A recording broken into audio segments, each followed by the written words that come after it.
Hello and welcome everyone in the new session of class 11 with the new topic. Last lecture में हमने discuss किया था living world का characteristic feature और defining feature, जिसमें हमने ग्रोथ को इंक्लूड करके पूरा कंप्लीट कर लिया था। ग्रोथ लिविंग और नॉन लिविंग दोनों में ही होती थी। ठीक है, ये टॉपिक हमने डिस्कस कर लिया था। सेकेंड हमारा जो कैरेक्टरिस्टिक था उसको हम आज डिस्कस करने वाले हैं, दैट इज द रिप्रोडक्शन। ठीक है, यहाँ पे आज हमारा सेकेंड लेक्चर स्टार्ट होता है। तो हमारा सेकेंड टॉपिक क्या है?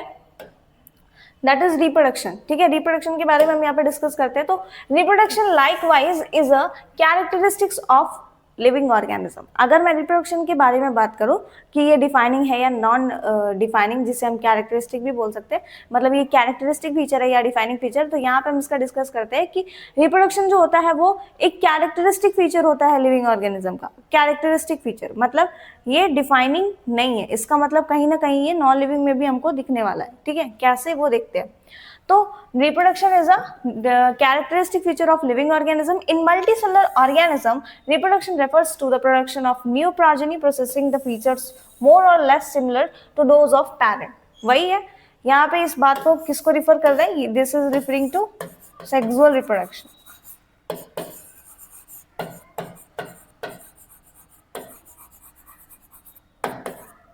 ठीक है, ये बात हो रही है सेक्सुअल रिप्रोडक्शन की। इसमें क्या है कि बता रहे हैं कि यहाँ पे जो है कि लिविंग ऑर्गेनिज्म में बेसिकली क्या होता है कि गैमेट्स का एक्सचेंज होता है और वहाँ पे फ्यूजन होने के बाद फिर एक नई प्रोजेनी का फॉर्मेशन होता है, जिसकी कैरेक्टरिस्टिक या तो ज्यादा या तो कम अपने पेरेंट से सिमिलर होते हैं। ठीक है, invariably and implicitly we refer to the sexual reproduction. वही है, ये किसकी बात हो रही है यहाँ पे? सेक्सुअल रिप्रोडक्शन की। Organism reproduce by asexual means also. Asexual means से भी बहुत सारे ऑर्गेनिज्म रिप्रोड्यूस करते हैं। ठीक है, जैसे फंगी। फंगी क्या एक तरीके का ऑर्गेनिज्म जो एसेक्सुअल रिप्रोडक्शन से रिप्रोड्यूस करता है, मल्टीप्लाई। ठीक है, कैसे अपने आप को रिप्रोड्यूस करके अपना नंबर इंक्रीज करता है? तो fungi multiply and spread easily due to the millions of asexual spores they produce. Sporulation, sporulation इसको बोलते हैं, इस प्रोसेस को बोलते हैं स्पोरुलेशन। ठीक है, in lower organism like yeast and hydra we observe budding. ये हमें अलग अलग टाइप्स ऑफ एसेक्सुअल रिप्रोडक्शन यहाँ पे मेंशन हो रहे हैं। पहला हमारा क्या है?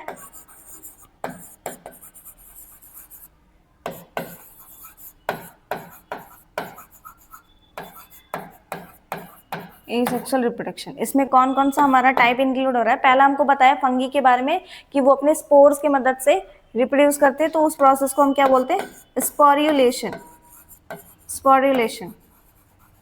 ठीक है, जहाँ पे एक स्पोरेंजिया के अंदर स्पोर्स बनते हैं, फिर जब वो स्पोरेंजिया मैच्योर हो जाती है तो स्पोर सारे स्प्रेड होते हैं, जहाँ कहीं भी स्पोर गिरता है वहां से एक न्यू फंजाई या न्यू ऑर्गेनिज्म डेवलप हो जाता है। ठीक है, सेकेंड है हमारा बडिंग, जो किसमें हो रहा है? यीस्ट और हाइड्रा में। ठीक है, यहाँ पे एक एक्स्ट्रा आउटग्रोथ स्ट्रक्चर का फॉर्मेशन हो जाता है बॉडी में, और फिर उसे हम बोलते हैं बड। बड जहाँ पे भी फॉलन डाउन होता है वहां से एक न्यू ऑर्गेनिज्म जनरेट हो जाता है। ठीक है, फिर उसके बाद का हमारा नेक्स्ट है प्लेनेरिया, यानी जिसे हम फ्लैट वॉर्म भी कहते हैं। ठीक है, we observe true regeneration. True regeneration क्या होता है यहाँ पे?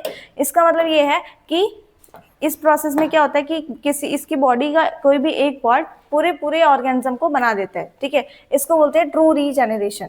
ट्रू रीजेनरेशन किसमें हमको देखने को मिलता है? प्लेनेरिया में। True regeneration.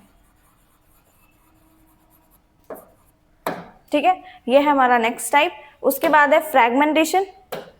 यहाँ पे क्या है? A fragmented organism regenerate to the lost part of its body and become a new organism. मतलब क्या कि अगर सपोज कोई ये ऑर्गेनिज्म है, इसकी बॉडी को मैंने दो फ्रैगमेंट में डिवाइड कर दिया, तो ये फ्रैगमेंट अकेले पूरी एक बॉडी को बना लेगा और ये फ्रैगमेंट ये न्यू ऑर्गेनिज्म को बनाएगा। तो इस तरीके से पूरे पूरे दो ऑर्गेनिज्म का फॉर्मेशन हो जाता है। इस टाइप के प्रोसेस को बोलते हैं ट्रू रीजेनरेशन, जहाँ पे एक पार्ट से पूरा पार्ट डेवलप हुआ, सेकेंड पार्ट से फर्स्ट वाला पार्ट डेवलप होकर के दो न्यू ऑर्गेनिज्म का फॉर्मेशन हो गया। फिर है the fungi, the filamentous algae. ठीक है, the protonema of the mosses are easily multiply by fragmentation. मतलब नेक्स्ट टाइप अपना क्या होने वाला है? फ्रैगमेंटेशन। फ्रैगमेंटेशन। ठीक है, ये सारे टाइप्स हैं एसेक्सुअल रिप्रोडक्शन की। ठीक है, फ्रैगमेंटेशन है अपना नेक्स्ट टाइप। फ्रैगमेंटेशन है फिर ये फ्रेगमेंटेशन की प्रोसेस में क्या होता है कि एक ऑर्गेनिज्म होता है जिसकी बॉडी को हम पार्ट बाय पार्ट में डिवाइड करते हैं, हर एक पार्ट से एक नया ऑर्गेनिज्म डेवलप हो जाता है, ठीक है। जितने ज्यादा फ्रेगमेंट्स होंगे उतने ही ऑर्गेनिज्म का फॉर्मेशन होता है। ये किस में हो रहा है?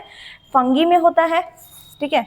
दिस इज वेरी इंपॉर्टेंट कि किसमें फिलामेंटस एल्गी है तो उसमें कौन से टाइप का एसेक्सुअल मोड ऑफ रिप्रोडक्शन होगा, ये बहुत इंपॉर्टेंट है, ठीक है। यीस्ट में अगर हमको देखना है तो बडिंग किस में हो रहा है? हाइड्रा और यीस्ट में हो रहा है। ट्रू रीजेनरेशन प्लेनेरिया में हो रहा है जिसे हम फ्लैटवॉर्म भी बोलते हैं, ठीक है। फंगी में फ्रेगमेंटेशन भी हो रहा है और साथ में बडिंग भी हो रहा है और एसेक्सुअल स्पोर भी हो रहा है। फंगी में यहाँ पे मेंशन हुआ ना एसेक्सुअल स्पोर यानी कि स्पोरुलेशन। यीस्ट एक तरीके का फंगी है तो इसमें बडिंग भी हो रही है, ठीक है। और यहाँ पे फ्रेगमेंटेशन वाले में भी फंगी इंक्लूड हो गई। फंगी है, फिलामेंटस एल्गी है और मॉसेस। मॉस एक टाइप का हमारा ब्रायोफाइट होता है जिसमें एक स्टेज आती है प्रोटोनिमा, और वो प्रोटोनिमा स्टेज जो होती है मॉस की वो फ्रेगमेंटेशन से रेप्लिकेट करती है, ठीक है। तो ये था हमारा टाइप्स ऑफ एसेक्सुअल रिप्रोडक्शन जो यहाँ पे हमने डिस्कस कर लिया। ये अलग अलग टाइप्स है और किस ऑर्गेनिज्म में ये कौन सा प्रोसेस हो रहा है ये मेंशन करना बहुत इंपॉर्टेंट है, ठीक है। When it comes to unicellular organism like bacteria, unicellular algae और अमीबा, ठीक है। ये तो रिप्रोडक्शन इनमें हो रहा था जो मल्टीसेलुलर ऑर्गेनिज्म थे या यूनिसेलुलर जो भी। अब अगर हम यूनिसेलुलर के बारे में स्पेसिफिकली बात करने लगे तो यहाँ पे क्या होगा? जैसे फॉर एग्जाम्पल बैक्टीरिया यूनिसेलुलर में इंक्लूड होता है, यूनिसेलुलर एल्गी जितनी भी होंगी और अमीबा वो भी यूनिसेलुलर है भले ही यूकैरियोट है, ठीक है। Reproduction is synonymous with the growth. अब इनका जो रिप्रोडक्शन होता है वो सिनोनिमस ग्रोथ के जैसा सिमिलर लगता है। कैसे? देखो यहाँ पे बोला है कि जो भी हमारा यूनिसेलुलर ऑर्गेनिज्म होता है, ठीक है, यूनिसेलुलर ऑर्गेनिज्म, ठीक है, यूनिसेलुलर ऑर्गेनिज्म उसका जो ग्रोथ है और रिप्रोडक्शन वो सेम टू सेम होता है। Growth and reproduction are similar, reproduction are similar, ये दोनों सेम है। कैसे सेम है इस बात को हम प्रूफ कर लेते हैं, ठीक है। यहाँ पे स्टेटमेंट जो लिखी थी उसका मतलब यही है कि यूनिसेलुलर ऑर्गेनिज्म में अगर हम ग्रोथ और रिप्रोडक्शन का डिस्कशन करते हैं तो वो दोनों ही सेम मीन्स में होते हैं। मतलब क्या कि हमें पता है कि नंबर ऑफ सेल अगर इंक्रीज हो रही है, बॉडी का मास अगर बढ़ रहा है, ठीक है, हाइट वेट लेंथ अगर बढ़ रही है तो वो क्या है? ग्रोथ है। मतलब क्या हमारा ये क्या है? नंबर ऑफ सेल अगर बढ़ रहा है, नंबर ऑफ सेल इंक्रीज, तो इसका मतलब क्या है?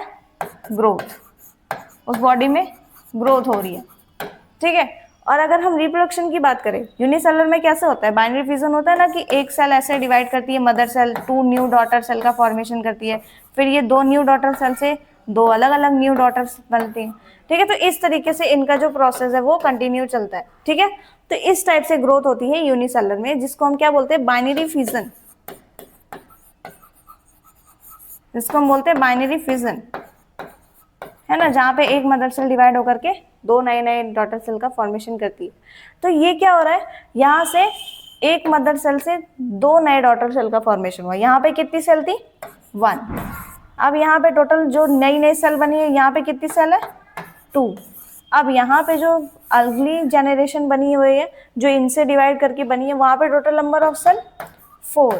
फिर इनसे जो बनेगी वो ऐसे ऐसे इंक्रीज होती चली जाएगी। तो ये ओवरऑल क्या हो रहा है? यहाँ पे 1 सेल था, 1 सेल से 2 सेल हुआ, 2 सेल से 4 सेल हुआ। मतलब क्या नंबर ऑफ सेल जो है ओवरऑल इंक्रीज हो रहा है, नंबर ऑफ सेल जो है वो इंक्रीज हो रहा है, और नंबर ऑफ सेल इंक्रीज हो रहा है यहाँ पे, इसका मतलब ग्रोथ हो रही है, क्योंकि नंबर ऑफ सेल यहाँ पे भी बढ़ रहा था तो ग्रोथ हो रही थी, और ओवरऑल नंबर ऑफ सेल यहाँ पे भी बढ़ रहा है, जिसे हम क्या बोल रहे हैं? इसमें रिप्रोडक्शन बोल रहे हैं,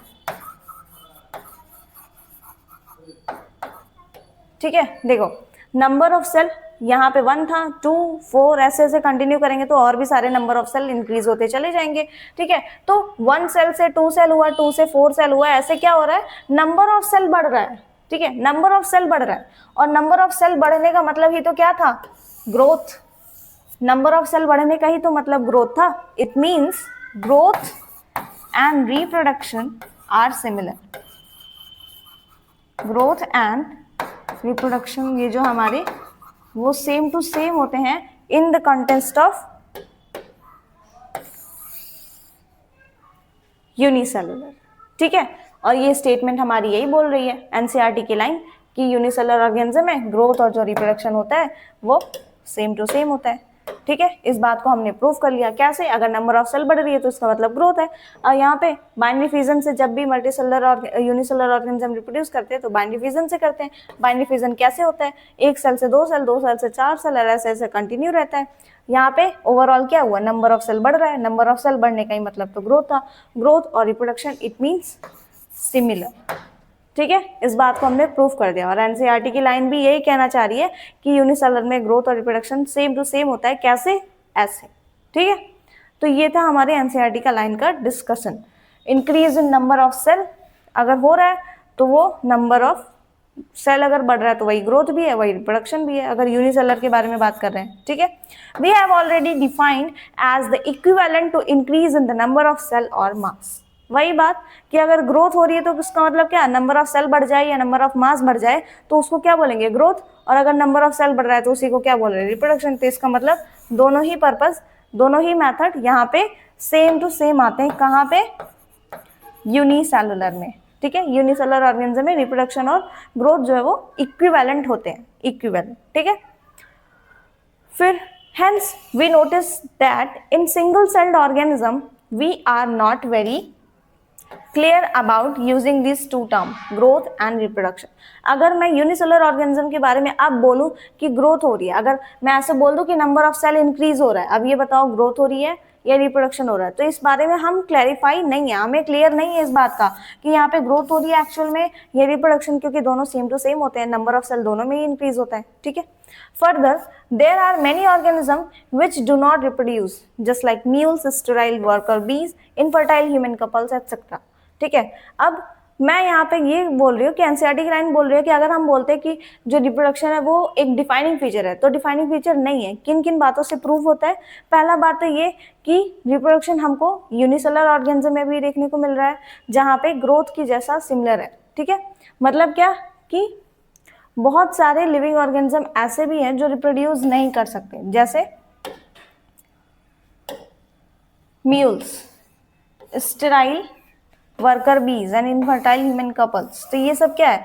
ये है तो लिविंग। एक्चुअल में हमको तो पता है कि जो मधुमक्खी, वर्कर बीज जो है ये सब क्या है? लिविंग है।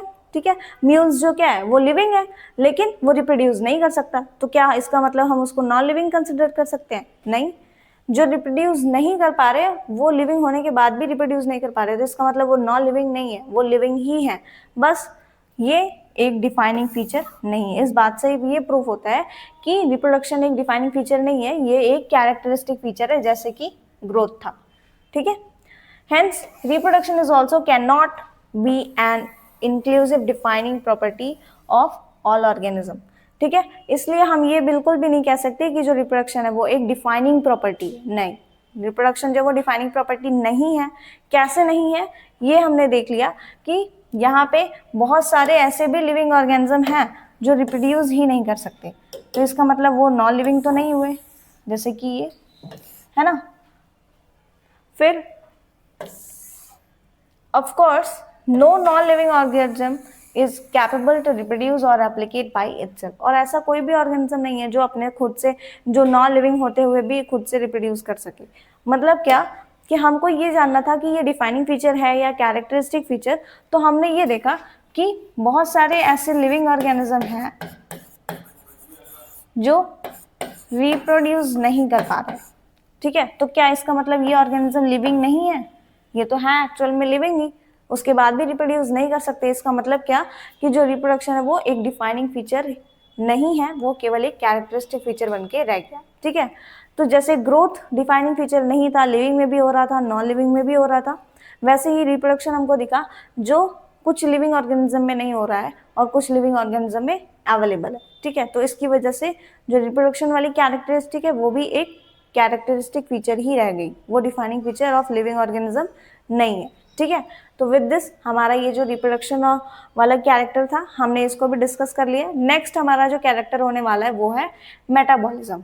मेटाबॉलिज्म जो है वो हमारा थर्ड कैरेक्टर है जिसके बारे में हम क्लैरिफाई करना चाहते हैं कि ये डिफाइनिंग फीचर है या कैरेक्टरिस्टिक फीचर। ठीक है, तो यहाँ से स्टार्ट होता है। Another characteristic of life is metabolism. किसी भी लाइफ का अगर मैं नेक्स्ट कैरेक्टरिस्टिक देखूं तो वो क्या होता है, मेटाबॉलिज्म होता है। All living organism are made up of chemicals. जितने भी लिविंग ऑर्गेनिज्म होते हैं वो केमिकल से बने होते हैं, ठीक है। These chemicals small and big belonging to various classes, size, function etcetera, ठीक है। देखो जितने भी लिविंग ऑर्गेनिज्म होते हैं वो किस चीज के बने, बेसिकली केमिकल्स से ही बने हैं, ठीक है। तो जितने भी केमिकल्स होंगे वो चाहे अलग साइज के होंगे, चाहे अलग अलग फंक्शंस के होंगे, ठीक है, लेकिन जितने भी ऑर्गेनिज्म है सबके अंदर कोई ना कोई केमिकल प्रेजेंट होता है, और वो केमिकल जो है वो कंटिन्यूसली केमिकल रिएक्शन में इन्वॉल्व रहता है। मतलब क्या, मेटाबॉलिज्म वर्ड का मतलब क्या होता है, पहले तो हमें ये जानना चाहिए, ठीक है। मेटाबॉलिज्म वर्ड का मतलब क्या होता है कि जितने भी हमारे बॉडी के अंदर केमिकल रिएक्शन हो रही है, ऑल द केमिकल्स, देखो अभी यहाँ पे पढ़ा हमने कि केमिकल प्रेजेंट है, अब केमिकल प्रेजेंट है तो केमिकल रिएक्शन भी होगी। तो जितने भी केमिकल रिएक्शन हमारी बॉडी में होते हैं उन सारे केमिकल रिएक्शन को हम क्या बोलते हैं, मेटाबॉलिक रिएक्शन। उन सारे केमिकल रिएक्शन को हम बोलते हैं मेटाबॉलिक रिएक्शन, ठीक है। उन सारे केमिकल रिएक्शंस को क्या बोलते हैं, मेटाबॉलिक रिएक्शंस। और मेटाबॉलिक रिएक्शंस होने की प्रोसेस को क्या बोलते हैं, मेटाबॉलिज्म, ठीक है। तो the process by which metabolic reactions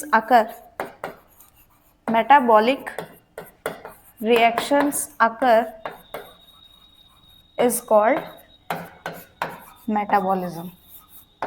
उसको हम क्या बोलते हैं, मेटाबॉलिज्म, ठीक है। ये होता है मेटाबॉलिज्म। मतलब क्या, जितने भी लिविंग ऑर्गेनिज्म है सबकी बॉडी में कोई ना कोई केमिकल होता है, अलग अलग शेप, साइज, फंक्शन के, ठीक है। और सारे केमिकल जो है वो किसी न किसी केमिकल रिएक्शन में इन्वॉल्व होते हैं। उन सारी केमिकल रिएक्शंस को हम क्या रिफर करते हैं, मेटाबॉलिक रिएक्शंस कहते हैं। और मेटाबॉलिक रिएक्शंस होने की प्रोसेस को ही हम क्या बोलते हैं, मेटाबॉलिज्म, ठीक है। ओवरऑल मेटाबॉलिज्म क्या होता है समझ आ गया। अब जो मेटाबॉलिक रिएक्शन है ना वो टू टाइप्स की होती है, ये भी हम यहीं पे डिस्कस कर लेते हैं। मेटाबॉलिक रिएक्शन जो होती है वो टू टाइप्स की होती है। एक को बोलते हैं एनाबॉलिज्म या एनाबॉलिक रिएक्शन, ठीक है। और एक टाइप होता है कैटाबॉलिज्म, जिसे हम कैटाबॉलिक रिएक्शन भी बोलते हैं, ठीक है। एनाबॉलिक रिएक्शन, कैटाबॉलिक रिएक्शन, ये क्या है, हमारी दो टाइप की मेटाबॉलिक रिएक्शन से बनी हुई है। मेटाबॉलिक रिएक्शन को हम डिवाइड करते हैं तो टू पार्ट्स में, मेटाबॉलिक से बन गया कैटाबॉलिज्म, एनाबॉलिज्म। ये क्या होते हैं, जब कभी भी बड़े बड़े केमिकल्स कंबाइन होते हैं, मतलब जब कभी भी बड़े केमिकल्स का फॉर्मेशन होता है, मतलब छोटे छोटे केमिकल कंबाइन हुए और एक बिगर साइज का कॉम्प्लेक्स स्ट्रक्चर बनाते हैं, उस टाइप की रिएक्शन को हम क्या बोलते हैं, एनाबॉलिज्म। उस टाइप के रिएक्शन को हम क्या बोलते हैं, एनाबॉलिज्म। हम यहाँ पे इसे डिस्कस करते हैं। एनाबॉलिज्म क्या होता है, देखो whenever small sized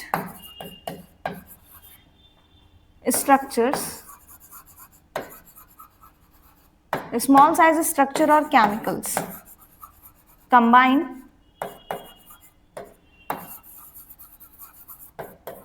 to make complex structure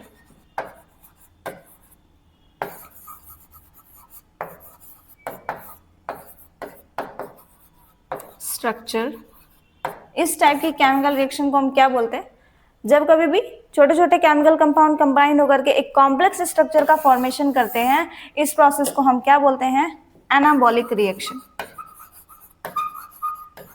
anabolic reaction, इस प्रोसेस को एनाबॉलिक रिएक्शन बोलते हैं, ठीक। और इसका जस्ट ऑपोजिट कैटाबॉलिक, मतलब जहां पे एक कॉम्प्लेक्स चीज ब्रेक होती है, कॉम्प्लेक्स कंपाउंड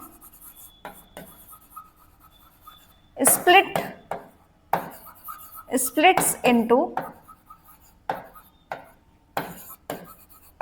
smaller compound।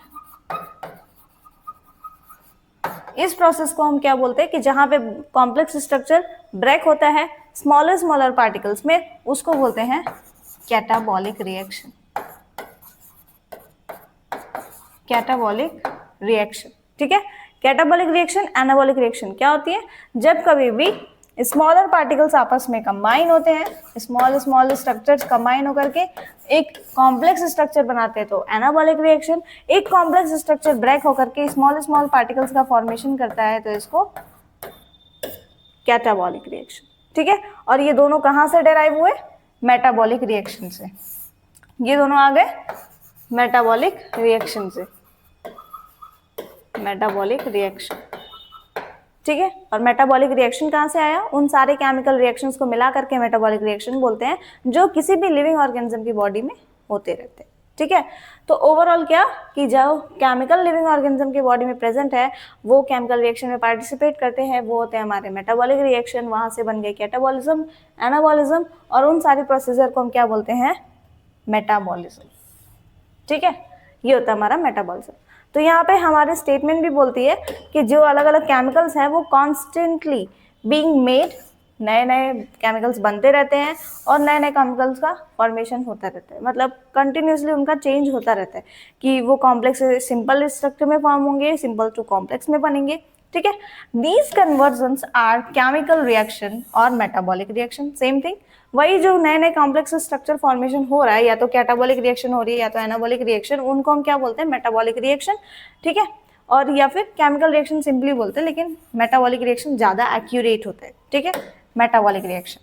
तो मेटाबॉलिक रिएक्शन हो रही है हमारी बॉडी में, are thousands of metabolic reaction occurring simultaneously in all living organism. ठीक है, अब जो मेटाबॉलिक रिएक्शन है ना, वो लगातार हजारों मेटाबॉलिक रिएक्शन एक लिविंग ऑर्गेनिज्म की बॉडी में कंटिन्यूसली चल रही है, जो कि मल्टीसेलर हो या यूनिसेलर हो, सब में मेटाबॉलिक रिएक्शन होती है।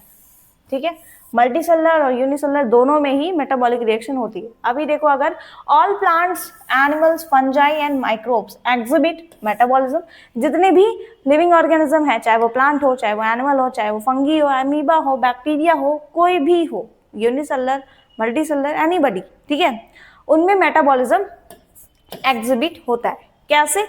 ठीक है, कैसे एग्जिबिट होता है? हमको पता है कि सब कोई डाइजेस्ट करेगा, इंजेशन करेगा, ईजेशन करेगा, रेस्पिरेशन करेगा, रिप्रोड्यूस करेगा, तो ये सारा क्या है? मेटाबॉलिज्म। उसके अंदर बॉडी में बहुत सारी केमिकल रिएक्शंस हो रही है इसके पीछे। ठीक है, तो अब रेस्पिरेशन हो रहा है, डाइजेशन हो रहा है, किसी नई चीज का फॉर्मेशन हो रहा है, ठीक है, एनर्जी का एक्सचेंज हो रहा है, एनर्जी यूटिलाइज हो रही है, एब्जॉर्ब हो रही है, तो ये सारा प्रोसेस कैसे होता है? मेटाबॉलिज्म से ही होता है, और सारे लिविंग ऑर्गेनिज्म में ये प्रोसेस हमको देखने को मिलती है। तो the sum total of the chemical reaction occurring in our body is metabolism. जितने भी केमिकल रिएक्शन हमारी बॉडी में होते हैं उन सबको मिला के हम क्या बोलते हैं? मेटाबॉलिज्म बोलते हैं। ठीक है, no non living object exhibit metabolism. अब ये बात है कि जितने भी केमिकल रिएक्शन हो रहे हैं हमारी बॉडी में, वो क्या है? मेटाबॉलिज्म। मेटाबॉलिज्म हर एक लिविंग ऑर्गेनिज्म में देखने को मिलेगा, चाहे वो मल्टीसेलर हो, यूनिसेलर हो, यूकैरियोट, प्रोकैरियोट, प्लांट, एनिमल, कोई भी ऑर्गेनिज्म हो, बस लिविंग होना चाहिए, उसमें केमिकल्स प्रेजेंट होंगे तभी, और तभी केमिकल रिएक्शन होगी, तभी तो मेटाबॉलिज्म होगा। लेकिन कोई भी ऐसा सिंगल लिविंग ऑर्गेनिज्म नहीं है जिसमें मेटाबॉलिक रिएक्शन हो। ठीक है, अब यहाँ पे स्टेटमेंट बदल रही है कि कोई भी ऐसा लिविंग ऑर्गेनिज्म के अलावा कोई और अदर ऑर्गेनिज्म नहीं है जिसमें मेटाबॉलिक रिएक्शन प्रेजेंट हो। ठीक है, मतलब क्या कि हमको ये धीरे धीरे पता चल रहा है कि ये जो मेटाबॉलिज्म है वो नॉन लिविंग में नहीं होता, केवल लिविंग में हो रहा है। इसका मतलब ये कैसी प्रॉपर्टी बनने वाली है? डिफाइनिंग प्रॉपर्टी बनने वाली है। ठीक है, फिर देखो, metabolic reaction can be demonstrated outside the body in cell free system. अगर हम ये प्रूव करना चाहते हैं कि मेटाबॉलिज्म जो है वो एक तरीके का डिफाइनिंग फीचर नहीं, कैरेक्टरिस्टिक फीचर है, कुछ लोग ऐसा अपोज करते हैं, तो वो लोग क्या बोलेंगे कि हम सेल फ्री सिस्टम में मेटाबॉलिक रिएक्शन दिखा सकते हैं, तो इस बात से तुम प्रूव कर लो। लेकिन सेल फ्री सिस्टम का मतलब क्या होता है? देखो, जैसे अभी हमारी लिविंग ऑर्गेनिज्म की बॉडी है, ठीक है, लिविंग ऑर्गेनिज्म है कोई, तो उसकी बॉडी में क्या है? सेल है। कोई भी पर्सन है, उसकी लिविंग ऑर्गेनिज्म की बॉडी में क्या है? सेल है। सेल है, जितनी भी केमिकल रिएक्शन होंगी वो कहाँ पे होंगी? सेल में ही होगी। तो मेटाबॉलिज्म कहाँ पे हो रहा है? सेल में हो रहा है। ठीक है, अब जो भी नॉन लिविंग ऑर्गेनिज्म होगा उसमें सेल थोड़ी होगी। सेल जहाँ पे है मतलब वो ऑर्गेनिज्म क्या है? लिविंग है। सेल जहाँ पे वो ऑर्गेनिज्म क्या है? लिविंग है। अब जितने भी नॉन लिविंग है, टेबल चेयर, उनमें सेल थोड़ी प्रेजेंट है। जब सेल नहीं है तो उनमें मेटाबॉलिज्म भी नहीं है। तो जहाँ कहीं भी सेल प्रेजेंट है वो हो गई हमारी लिविंग ऑर्गेनिज्म की बॉडी, ठीक है। लेकिन जहां पे वर्ड यूज किया है cell free system, cell free system जहां पे बोला है, इस वर्ड का मतलब क्या है कि जहां पे सेल एब्सेंट है। सेल एब्सेंट होने का मतलब वो एक नॉन लिविंग थिंग है। जहां पे सेल नहीं है वो क्या है, नॉन लिविंग ही तो है। तो यहाँ पे नॉन लिविंग की बात कर रहा है। सेल फ्री का मतलब जहां पे सेल एब्सेंट है वो नॉन लिविंग ही है, जहां पे सेल नहीं है। बाकी जितने भी लिविंग ऑर्गेनिज्म है सब में सेल प्रेजेंट होती है। सेल एब्सेंट है इसका मतलब नॉन लिविंग। और यहाँ पे क्या बोला है, cell free system. Cell free मतलब जो भी जगह है वो सेल से फ्री है, आउट ऑफ सेल, ठीक है। तो यहाँ पे क्या है, सेल फ्री सिस्टम जितने भी होते हैं वहां पे हम मेटाबॉलिक रिएक्शंस को शो कर सकते हैं। जैसे केमिस्ट्री लैब का टेस्ट ट्यूब, ठीक है। केमिस्ट्री लैब में होते हैं ना बीकर, टेस्ट ट्यूब, ऐसे ऐसा, ठीक है। तो ये केमिस्ट्री लैब में जो टेस्ट ट्यूब है इनमें ऐसे बना लेते हैं,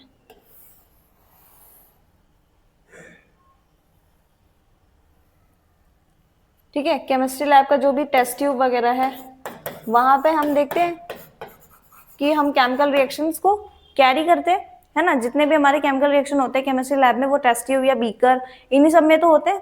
तो वो एक तरीके का क्या है, वहां पे सेल थोड़ी प्रेजेंट है, वहां पे सेल एब्सेंट है। तो इन्हीं सारे मीडियम को क्या बोलते हैं, इसको बोल सकते हैं कि सेल फ्री सिस्टम। ये एक तरीके का क्या हो गया, सेल फ्री सिस्टम। जो केमिस्ट्री लैब में जितने भी वेसल्स यूज किए जाते हैं, चाहे वो टेस्ट ट्यूब हो, चाहे वो बीकर हो, चाइना डिश हो, वो सब क्या है, सेल फ्री सिस्टम है। वहां पे सेल नहीं प्रेजेंट है लेकिन उसके बावजूद केमिकल रिएक्शंस होती है। तो वो एक तरीके का आर्टिफिशियल मीन है। अब इसका मतलब वो खुद से थोड़ी हो रहा है। कोई भी केमिकल रिएक्शन केमिस्ट्री लैब में अपने से केमिकल टेस्ट ट्यूब में चला जाए फिर वहां पे रिएक्शन जाए, ऐसा नहीं होता है ना। वो हम आर्टिफिशियल सेटअप बनाते हैं तब जाकर के ये पॉसिबल होता है। तो वो हमारी वजह से जो भी केमिकल रिएक्शन हो रहा है वो हमारे एफर्ट की वजह से हो रहा है, खुद से नहीं, ठीक है। तो इसलिए हम मेटाबॉलिज्म को कैरेक्टरिस्टिक फीचर में नहीं इन्वॉल्व करेंगे कि नॉन लिविंग थिंग वो एक सेल फ्री सिस्टम है मतलब नॉन लिविंग है, नॉन लिविंग में भी तो केमिकल रिएक्शन हो रही है, तो वो नहीं है। क्यों, क्योंकि उसमें हमने अपना एफर्ट दिया है। वो खुद से केमिकल रिएक्शन उस टेस्ट ट्यूब में स्टार्ट नहीं हुई, जब तक हम ना चाहेंगे तब तक वो केमिकल रिएक्शन स्टार्ट नहीं होगी। लेकिन अगर किसी लिविंग बॉडी की मेटाबॉलिज्म को अगर हम स्टॉप करना चाहें तो ऐसा कभी नहीं है। सेल फ्री सिस्टम में हम जब मन चाहें केमिकल रिएक्शन को स्टार्ट कर सकते हैं, स्टॉप कर सकते हैं। लेकिन किसी लिविंग ऑर्गेनिज्म की बॉडी में केमिकल रिएक्शन को हम अपनी मर्जी से स्टॉप या स्टार्ट नहीं कर सकते। इसलिए जो मेटाबॉलिज्म है वो डिफाइनिंग फीचर पे इंक्लूड हो रहा है, ठीक है। फिर cell free system an isolated metabolic reaction. Cell free system, ठीक है, जिसको हम क्या आइसोलेटेड मेटाबॉलिक रिएक्शन होते हैं। मतलब जितने भी केमिकल रिएक्शन अब इस सेल फ्री सिस्टम में होंगे उन सारी केमिकल रिएक्शन को हम क्या बोलते हैं, आइसोलेटेड मेटाबॉलिक रिएक्शंस, ठीक है। आइसोलेटेड मेटाबॉलिक रिएक्शन मतलब क्या, केमिस्ट्री लैब में जितने भी टेस्ट ट्यूब में रिएक्शंस हो रही है ना उन रिएक्शंस को हम क्या बोलते हैं, आइसोलेटेड मेटाबॉलिक रिएक्शन। मतलब क्या कि मेटाबॉलिक रिएक्शन तो है क्योंकि इस रिएक्शन में केमिकल्स इंक्लूड हो रहे हैं, किसी नई कॉम्प्लेक्स का फॉर्मेशन होगा या नई सिंपल चीजों का फॉर्मेशन होगा, तो मेटाबॉलिज्म तो है लेकिन आइसोलेटेड है, सेल से बाहर है, आइसोलेट किया गया है। तो इसलिए इसमें जितनी भी केमिकल रिएक्शन होगी उसको हम क्या बोलेंगे, आइसोलेटेड मेटाबॉलिक रिएक्शन, ठीक है। तो उसको हम क्या बोलेंगे, आइसोलेटेड मेटाबॉलिक रिएक्शन, ठीक है। ये है अपना आइसोलेटेड मेटाबॉलिक रिएक्शन। जो भी रिएक्शन एक सेल फ्री सिस्टम में होगी outside the body of an organism performed in a test tube neither living nor non living.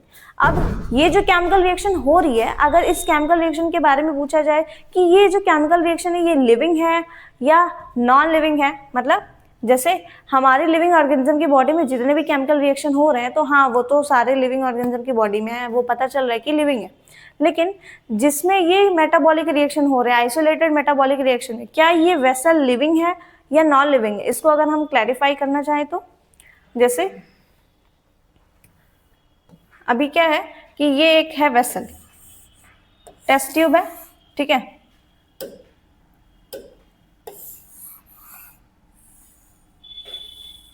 ठीक है, ये एक बीकर है जिसमें केमिकल रिएक्शन चल रही है, ठीक है। अब इस बीकर में कोई ना कोई केमिकल रिएक्शन चल रही है, जिस केमिकल रिएक्शन को हम क्या बोलते हैं, आइसोलेटेड मेटाबॉलिक रिएक्शन। इस केमिकल रिएक्शन को हम क्या बोलते हैं, आइसोलेटेड मेटाबॉलिक रिएक्शन, ठीक है, आइसोलेटेड मेटाबॉलिक रिएक्शन, इसमें जो भी केमिकल रिएक्शन हो रही है इस बीकर में वो आइसोलेटेड मेटाबॉलिक रिएक्शन है। अब मेटाबॉलिक है, यहाँ पे वर्ड यूज किया है मेटाबॉलिक, इसका मतलब यहाँ पे केमिकल रिएक्शन या तो एनाबॉलिज्म होगा या तो कैटाबॉलिज्म, है ना।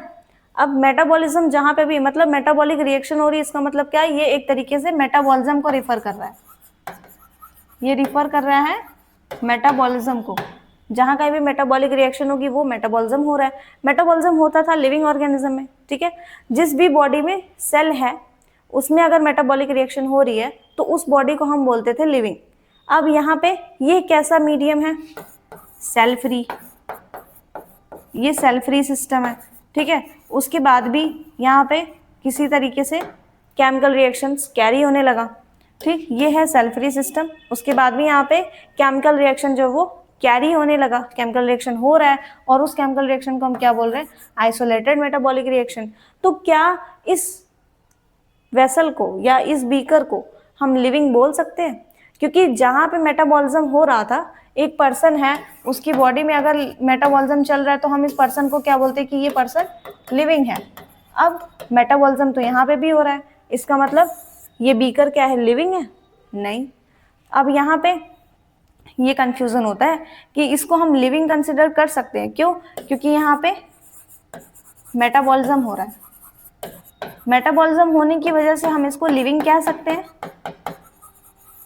कह सकते हैं, क्योंकि यहाँ पे मेटाबॉलिज्म हो रहा है तो इसलिए हम इसको लिविंग कंसिडर कर सकते हैं, ठीक है। और यहाँ पे ये सेल फ्री सिस्टम है, इस वजह से इसको हम नॉन लिविंग कहते हैं, क्योंकि यहाँ पे सेल एब्सेंट है।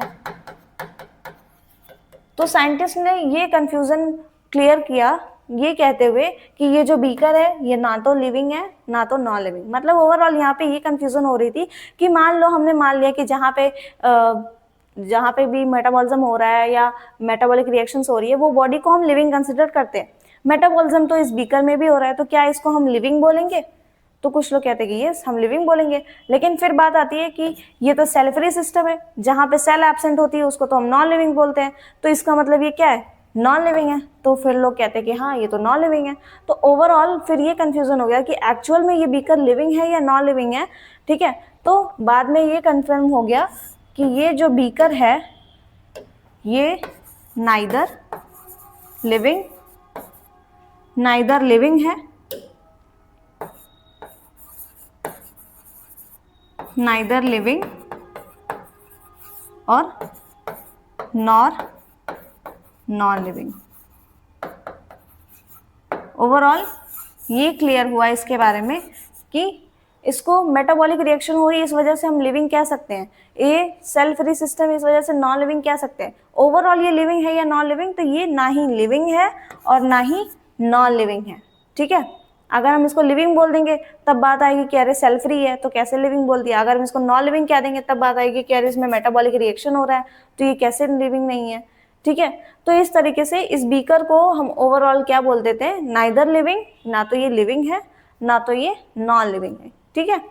तो यहाँ पे मेटाबॉलिक रिएक्शन के बारे में यही स्टेटमेंट दी गई है कि अगर हम किसी सेल फ्री सिस्टम में मेटाबॉलिक रिएक्शंस को कराते हैं, कैरी होती है, तो उस सिस्टम को हम क्या डिफाइन करेंगे, उसको लिविंग बोलेंगे या नॉन लिविंग बोलेंगे। तो ओवरऑल यहाँ पे क्लैरिफाई हो गया कि neither living nor non living, ठीक है, ना ही उसे लिविंग बोलेंगे ना ही नॉन लिविंग, ठीक है।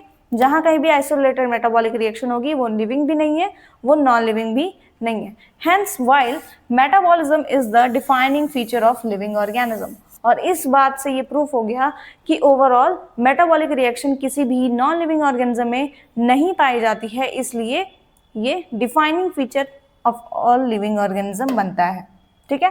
विदाउट एनी एक्सेप्शन, बिना किसी एक्सेप्शन के हम इसको बोल सकते हैं कि मेटाबॉलिक या मेटाबॉलिक रिएक्शन या मेटाबॉलिज्म जो है वो डिफाइनिंग फीचर है, ठीक है। Isolated metabolic reaction in vitro are not living thing but surely living reaction, ठीक है। अब जो आइसोलेटेड मेटाबॉलिक रिएक्शन हो रही है वो लिविंग तो नहीं है क्योंकि वो सेल फ्री सिस्टम में हो रही है, हाँ, लेकिन वो जो रिएक्शन हो रही है वो लिविंग है, उसे हम उस रिएक्शन को लिविंग हम कह सकते हैं।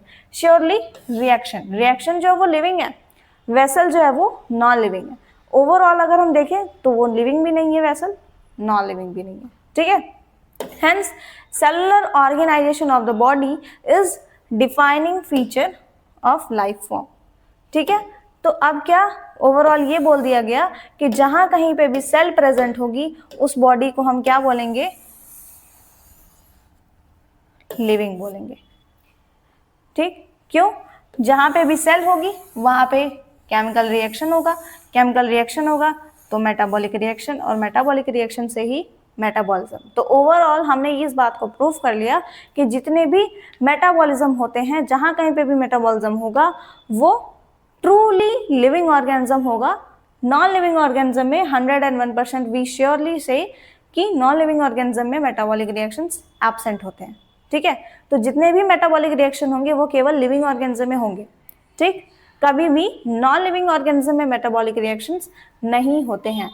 तो ये हमारा जो मेटाबॉलिज्म है ये फर्स्ट ऐसा फीचर आया जो डिफाइनिंग फीचर है, जिस बेसिस पे हम लिविंग और नॉन लिविंग को डिफाइन कर सकते हैं कि हाँ ये एक्चुअल में लिविंग है क्योंकि इसमें मेटाबॉलिज्म हो रहा है, और ये एक्चुअल में नॉन लिविंग है क्योंकि इसमें मेटाबॉलिज्म नहीं हो रहा है। ठीक है, तो डिफाइनिंग फीचर जो है होता है वो लिविंग में ही पाया जाता है, और मेटाबॉलिज्म वो डिफाइनिंग फीचर है जो केवल लिविंग में पाया भी जा रहा है। ठीक है, इससे पहले जो हमने डिस्कस किया था रिप्रोडक्शन और ग्रोथ, वो एक्सक्लूसिव फीचर थे, मतलब वो कैरेक्टरिस्टिक फीचर थे, वो टोटली लिविंग में भी नहीं इंक्लूड हो रहे थे, टोटली नॉन लिविंग में भी इंक्लूड नहीं हो रहे थे, इस वजह से वो डिफाइनिंग फीचर नहीं बन पाए। लेकिन मेटाबॉलिज्म जो वो 101% श्योरली ये डिफाइनिंग फीचर है क्योंकि ये केवल और केवल लिविंग ऑर्गेनिज्म में होता है, कभी भी नॉन लिविंग ऑर्गेनिज्म में मेटाबॉलिक रिएक्शंस नहीं होते।